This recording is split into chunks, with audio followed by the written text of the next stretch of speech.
Howdy folks, John Adamson with Seeking Light. Thought I would give you a little bit different perspective than my car. Sitting out in my lovely yard on a beautiful fall day, absolutely gorgeous. Sun shining, breeze blowing. Can't beat that. And I usually try to come out here for lunch each day, but depending on the temperature and the bug load, I usually sit in the car, but bugs have largely died off, which is wonderful. Anyway, we're going to continue with talking about the frequently asked questions, or FAQ, of the United States Department of Labor, OSHA, COVID-19 Vaccination and Testing ETS, Emergency Temporary Standards. And we're up to question number 3, subsection H. 3H. I've skipped some because some of it was just plain repetitive. But I think this is valid to many of you. If I decide to have a mandatory vaccination policy, does OSHA require me to continue to employ an unvaccinated person who refuses to get vaccinated? Did you get the gist of that question? So this is supposedly an employer asking the question, hey, if one of my employees doesn't want to get the hokey pokey, do they still have to remain my employee? Can I get rid of them? So let me read it again, because the first thing they say, the first thing they say doesn't make a lot of sense right off the bat. If I decide to have a mandatory vaccination policy, meaning a company, does OSHA require me to continue to employ an unvaccinated person who refuses to get vaccinated? No. Period. That's the beginning of what they're about to say. So you would assume, with the lead off of that word, they're saying you don't have to keep them in your employment. But then it goes on to say something that seems to contradict that. Section 11C of the OSHA Act provides that an employer may not discharge or in any manner retaliate against an employee because the employee exercised any right under the OSHA Act. Okay, that sentence does not compute when compared to the no that they first gave. So let's continue. However, Section 11C of the OSHA Act does not prevent employers from taking disciplinary action against employees for engaging in activities that are not protected by the OSHA Act. So it's poorly worded. Again, we're seeing this problem with wording. Like any massive document coming out from the government, you're going to find contradictory statements. That's why if I were president, I would tell Congress, I'm not going to sign anything into law unless it's a single issue bill that comes to my desk. Single issue only. I will sign it if it comports with my ideology. Otherwise, don't even bother to send it.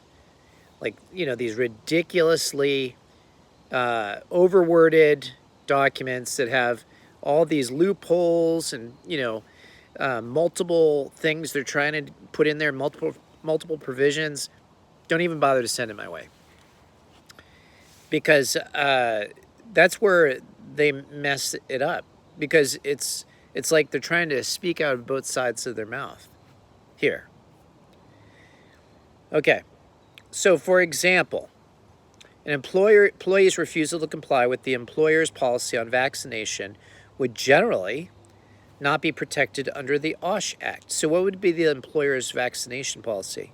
Everybody needs to get, vaccinated. Therefore, they're not protected, this employee. Remember what this whole act was supposed to do? It was supposed to protect the employee. Chance of getting life life-altering COVID disease.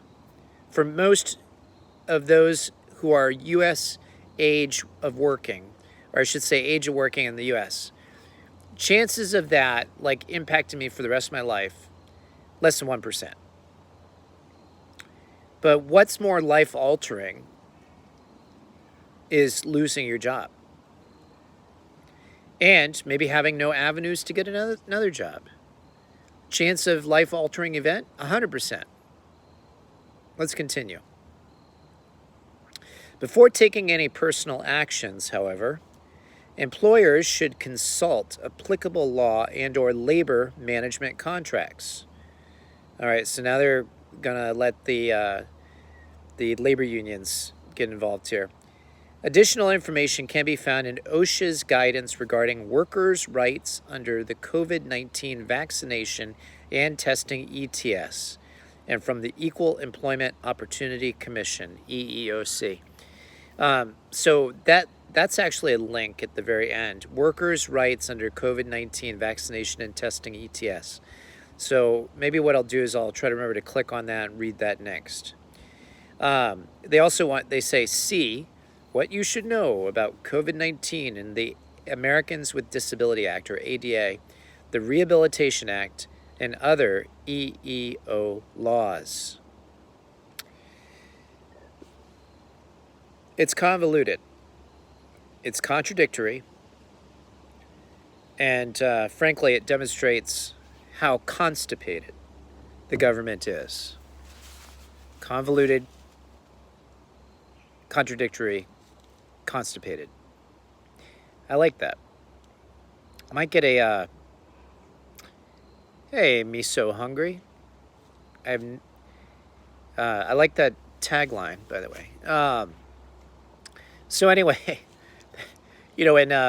as a former pastor, somebody who's been trained at a seminary, I remember one of my professors said, your sermons basically should have 3 points in a poem.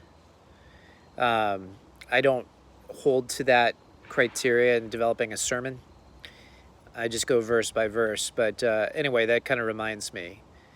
Convoluted, contradictory, and constipated. That would make a good message for showing how the government works. It's fitting. Anyway, hope you appreciate that installment. I'm going to keep doing this, just slowly reading through these FAQs. And as you know, right now, the government has a stay on putting this into effect. One of the circuit courts of appeals has issued a stay, meaning that they can't put it into effect, and hopefully that'll continue. Anyway, they did a stay or something, right? Yes, they did. So, we'll see if that holds. It's a temporary stay on what should be an emergency temporary standard, but Biden is working on a permanent standard, just to ensure that our country continues to go down the drain with him at the helm. Maybe he should captain that ship. Doesn't the captain go down with the ship? Unfortunately, with politicians, they never go down with the bad policies they put into place. They make everybody else drown.